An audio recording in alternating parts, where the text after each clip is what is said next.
Good morning, students. Here we come up with the gross anatomy of brachial plexus. So therefore, brachial plexus, one of the most important topics of the entire human anatomy. Here we go with the definition, and then the next point will be formation, and third point will be the branches, and last point, applied anatomy. Now, definition. Brachial plexus is the ventral rami of C5, C6, C7, C8 and T1. This is the definition. So the ventral rami of cervical 5, 6, 7, 8 and T1 nerves will form the entire brachial plexus. Similarly, formation. For the formation, we have to draw this brachial plexus, and let us take this part of the board. So when we draw the brachial plexus, we always have to write first.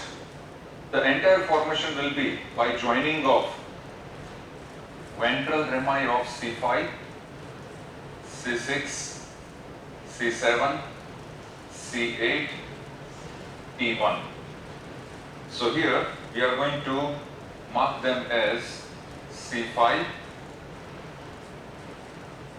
C6, C7, all these are ventral rami, C8 and T1. This is the formation, joining of the ventral rami of C5, C6, C7, C8 and T1. Now, another point which we need to include here in the formation will be, what I am including is, first there will be roots. So please mention the roots. These roots will join. They will join, and after joining they will form trunks. They will form the 3 trunks. These trunks will split into various divisions. So they will form the various divisions, anterior and posterior. Each trunk will divide into anterior and posterior divisions.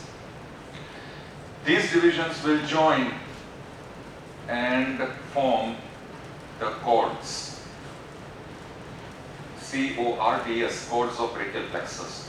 And these cords will give various branches. So here, this is a complete flow chart. Once again, I'll repeat. Formation will be the roots, C5, C6, C7, C8, T1. These are the roots. These roots will combine, as we'll see, to form the trunks. These trunks will split into, each trunk will split into divisions, anterior and posterior divisions. Some of the divisions will join together and form the 3 cords of brachial plexus, lateral cord, medial cord and posterior cord. And these cords will give various branches which we are going to draw. Those branches which we are going to draw. So therefore, now we start with, once again on this diagram, we come to this diagram. Roots, they will join with each other and they will form the trunks. So therefore, C5 and C6, these two will join with each other and they will form the upper trunk of brachial plexus. C7 will continue as the middle trunk of brachial plexus. C8 and T1 will join with each other, and as they join with each other, they will continue as the lower trunk of brachial plexus. Now, in the diagram we need to mark, so therefore here we are going to mark this as upper trunk, C5, C6. Now here we are going to mark this as middle trunk, which comprises only of C7. Brachial plexus, there are so many MCQs which are asked from brachial plexus depending upon the root values. So please note down these root values. Right from the formation of trunks till the roots which we are going to see. So many MCQs are asked based upon these root values. For example, here, what is the root value of upper trunk? It is formed by joining of C5 and C6. What is the root value of middle trunk? It is formed by continuation of C7 and now the lower trunk. So here I will mention this as lower trunk. and this lower trunk is C8, T1. They will join and form the lower trunk. So therefore, we have completed here trunks. Now each trunk will divide into two divisions, anterior, posterior. And for anterior and posterior divisions, we will use two different colors. Anterior, we will use pink color, and posterior, we will use blue color. So therefore here, this upper trunk will divide into one anterior and another posterior. Similarly, the middle trunk will divide into one anterior and another posterior. Lower trunk will also divide into one anterior and another posterior. Two divisions of the trunks, anterior, posterior, each one of them. Then, after these divisions, we come across to the formation of chords. In the formation of chords, please note down, in the formation of chords, very interesting, lateral chord is formed by the joining of anterior divisions of upper trunk and middle trunk. So these are the two anterior divisions of upper and middle trunk. I will join both these divisions, and here we'll give here green color for the chords. So here these two divisions will join and form lateral chord. So therefore, the anterior divisions of upper and middle trunk join and form lateral chord, and therefore here I will name this as lateral chord. Now, anterior division of lower trunk will continue as medial chord. So this will continue as medial chord. So this is our medial chord, and here this medial chord, I will name this as medial chord. That is anterior division of the lower trunk. Now the only divisions that are left are posterior divisions. So the posterior divisions of all the three chords, upper trunk, all the three trunks, upper trunk, middle and lower trunk. Medial chord is formed by the anterior division of lower trunk. Okay, medial chord is formed by the anterior division of lower trunk. Lateral chord is formed by the anterior divisions of upper and middle trunk. Now, the posterior divisions of all the three trunks, upper trunk, middle trunk and lower trunk, posterior divisions, they will join together and they will form, now here I am joining them, and they will form the posterior chord. So this is the formation of posterior chord. So therefore, once again I will repeat, first I will mark here, this is the posterior chord. This is how the chords will form. Lateral chord is formed by the joining of anterior divisions of upper trunk and middle trunk. Next, medial chord is formed by the anterior division of lower trunk, and posterior divisions of all the three trunks, upper trunk, middle trunk and lower trunk, will join and form the posterior chord. So therefore, lateral chord, medial chord and posterior chord. This is how the entire brachial plexus is formed. Now one point, many a times it is asked in 1 mark question answer or maybe in MCQs, we start from here. Please note down this important point, and that point is roots. These roots which we started with, they are lying in between scalenus anterior and scalenus medius muscle.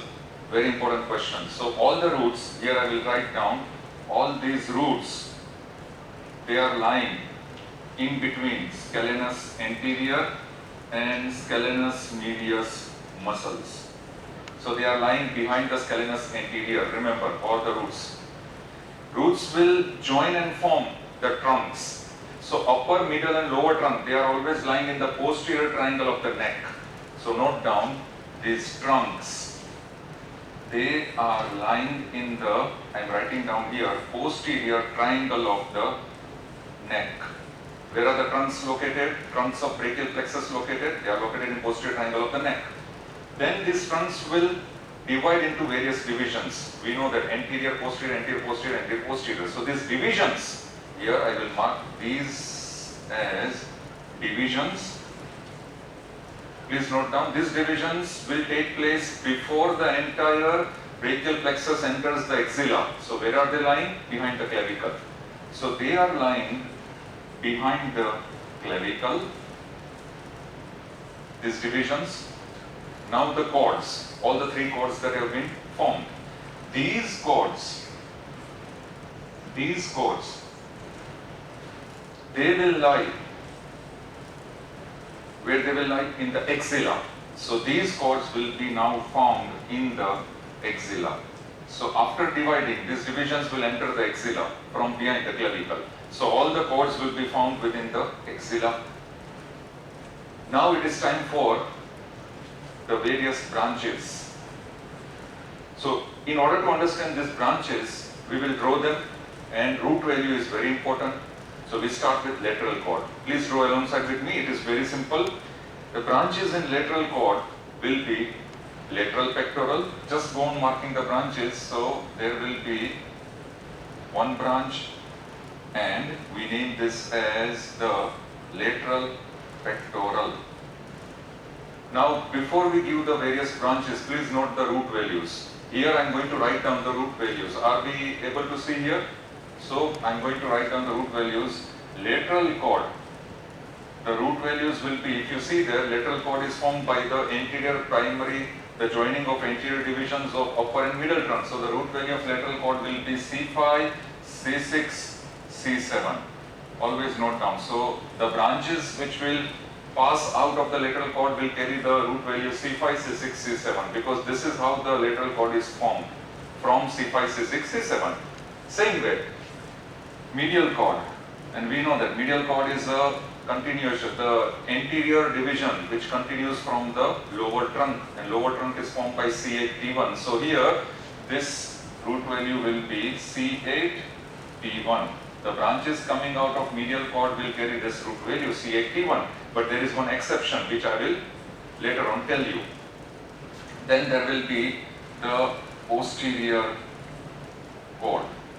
Posterior cord is the dorsal division of all the three trunks, right from upper trunk, middle trunk and lower trunk. So it will carry whatever branches are there. Majority of these branches will carry all the C5, all the rootlets, C5, C6, C7, C8 and T1. So majority of the branches of posterior cord will carry these fibers because they are the posterior divisions of all the three trunks, upper, middle and lower. So it will carry C5, C6, C7, C8 and T1 roots. So therefore now, coming back to this diagram, the first branch of lateral cord, lateral pectoral, write down the root value. Lateral pectoral root value will be the C5, C6, C7. Simple. Now second branch, you mark it over here.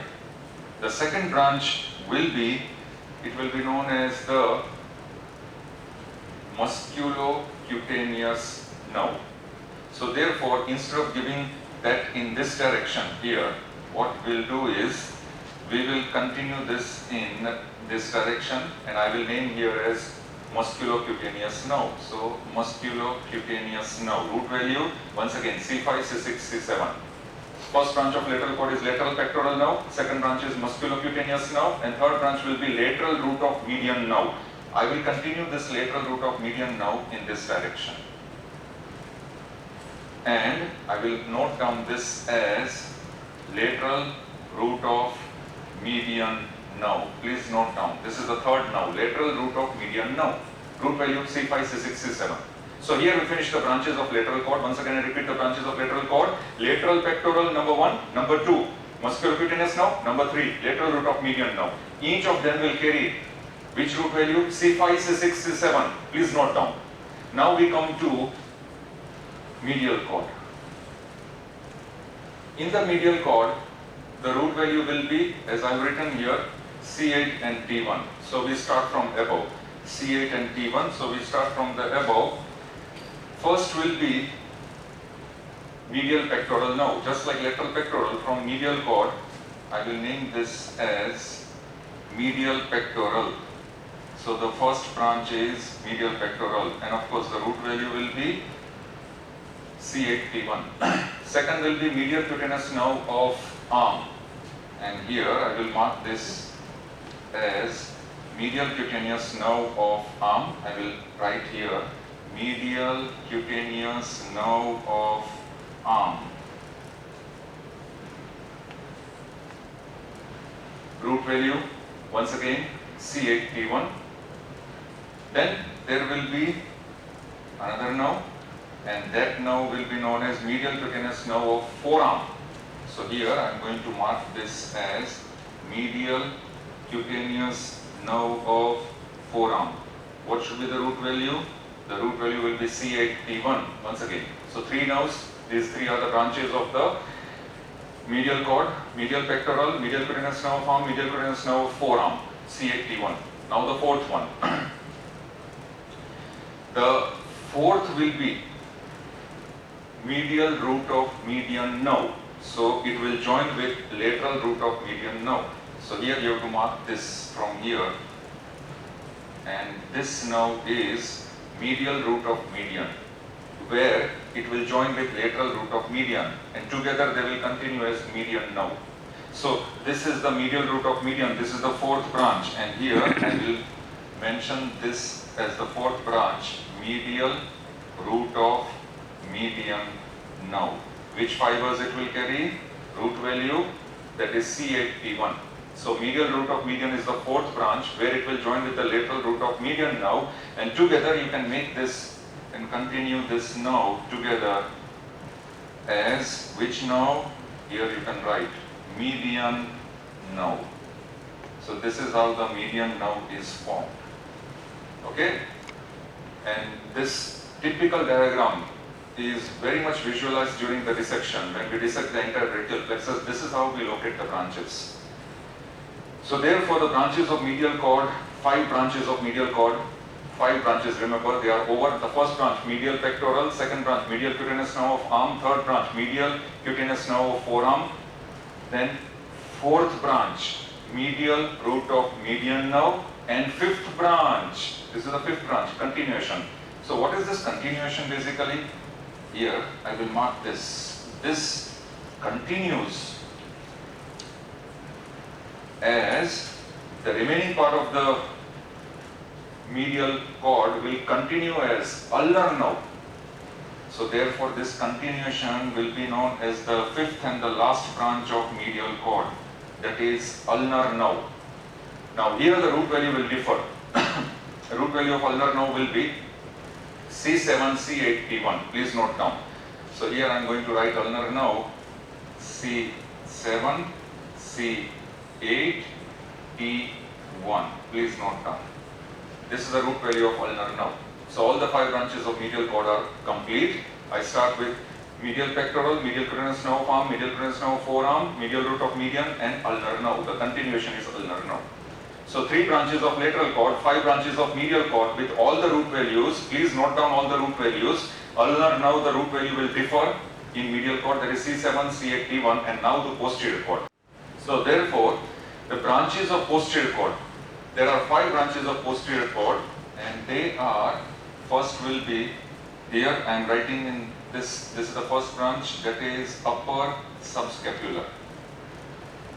Then the second branch, please draw over here, and this is the second branch, and here this is lower subscapular.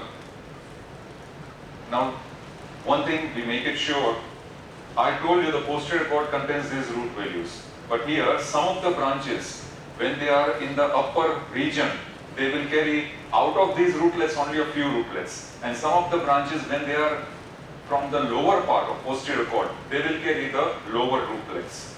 So therefore, since upper and lower subscapular are in the upper part, they are giving branches from the upper part of the posterior cord, their rootlets will be C5, C6.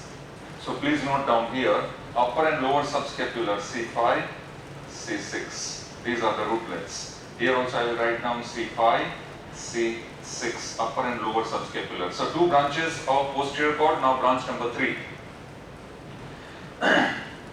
Very sorry. The branch number 3 will be the axillary nerve. Now that axillary nerve you draw here. Here I will show in this direction the axillary nerve. And here I am going to write down, you mark this as axillary nerve. Root value, once again, C5, C6. So please note down the root value of axillary nerve, C5, C6. Third branch, upper subscapular first branch, second lower subscapular, third branch axillary nerve, all the three having root value of C5, C6. Now the fourth branch, thoracodorsal nerve, that is nerve to latissimus dorsi. So here you mark this as thoracodorsal nerve and write down thoracodorsal nerve.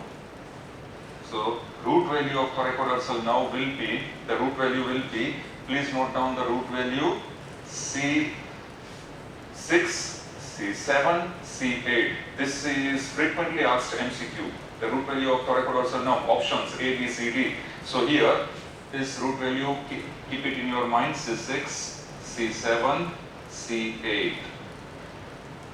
Now once again I repeat, all these root values are very important. They ask in MCQs the root values in all the options. The correct root value, you must keep it in your mind. So thoracodorsal nerve, now the branch number 4 from posterior cord, root value C6, C7, C8. Thoracodorsal is the nerve to latissimus dorsi. And the last branch is the continuation. See here, continuation of the posterior cord, and that is the largest branch. The largest branch of the entire upper limb, that is known as the radial nerve. So here I will write this as radial nerve. Now here, what is the root value of radial nerve? This is also 1 mark question answer. The root value of radial nerve is C5, C6, C7, C8, T1. Please note down. So radial nerve is the continuation of the posterior cord. That is the last and final branch of posterior cord. And we can very easily see in the dissection also, we can appreciate in the dissection. And that is the root value of radial nerve, C5, C6, C7, C8, T1. Here we finish the 5 branches of posterior cord. Now, if you look at the diagram, median nerve is formed by lateral root of median and medial root of median nerve. Ulnar nerve, if you see that, it will appear as a continuation of medial cord. And radial nerve, if you see, it will appear as a continuation of posterior cord. All these branches, 3 branches of lateral cord, 5 branches of medial cord and 5 branches of posterior cord with root values, please keep it in mind. Now we come on this side. Please come on this side. Very interesting. Now whatever branches we discussed about these cords, they are infraclavicular branches. Remember, another way of asking the question is, what are the infraclavicular branches of brachial plexus? They are the 3 branches of lateral cord, 5 branches of medial cord and 5 branches of posterior cord. Now another question is very important. This is also asked in MCQs. What are supraclavicular branches of brachial plexus? The supraclavicular branches of brachial plexus will be, now note down, 2 branches from the roots. Very important branches. And what are those 2 branches? So I will draw over here. The first branch from C5. Please draw alongside with me. Supraclavicular branches are the branches from the roots and upper trunk. From the roots, the first branch, that is from C5, that is dorsal scapular nerve. So please write down here, dorsal scapular nerve. Root value of C5. It is a branch from C5 root, and therefore it is a branch of the root of brachial plexus, or it is also called supraclavicular branches of brachial plexus. So that is dorsal scapular nerve from C5 root. And the other name of dorsal scapular nerve is nerve to rhomboids. Then second nerve, joining of these roots. Which roots? C5, C6, C7. So joining of these roots, this nerve is called long thoracic nerve. So please note down here, I will note down this nerve, I will mark this as long thoracic nerve. That is nerve to serratus anterior. Other name is nerve to serratus anterior. What is the root value? Please write down below this: C5, C6, C7. So joining of these three roots, C5, C6, C7, will lead to nerve to serratus anterior or long thoracic nerve. And the rootlet C5 will, here it will give dorsal scapular branch. So these are the two main branches from the roots of brachial plexus. Number one, dorsal scapular nerve from C5 and long thoracic nerve from C5, C6, C7. Remaining branches or from the roots, which we will not draw here, but please note down, the remaining branches from the roots of brachial plexus are nerve to longus colli and scaleni group of muscles. And from these rootlets, from the C5, they will give one rootlet towards the formation of phrenic nerve. So this 2 points you need to note down. Now, upper trunk. Where is the area of upper trunk? This is the area of upper trunk. Now, upper trunk means joining of C5 and C6. So therefore, C5 and C6 from the upper trunk, there are two branches, very important branches. From the upper trunk of brachial plexus, there are only two branches, and those two branches will be, please draw number one. This will be known as the nerve to subclavius and suprascapular nerve. So this nerve which I have drawn will be suprascapular nerve. So please write down suprascapular nerve. What is the root value of suprascapular nerve? Since it is a branch of upper trunk, and upper trunk is formed by C5, C6, so the root value of suprascapular nerve, C5, C6. Now, second branch from upper trunk, nerve to subclavius. So please draw in this direction. And here you write down nerve to subclavius muscle. What will be the root value? Naturally C5, C6. So here write down C5 and C6. Two branches from upper trunk.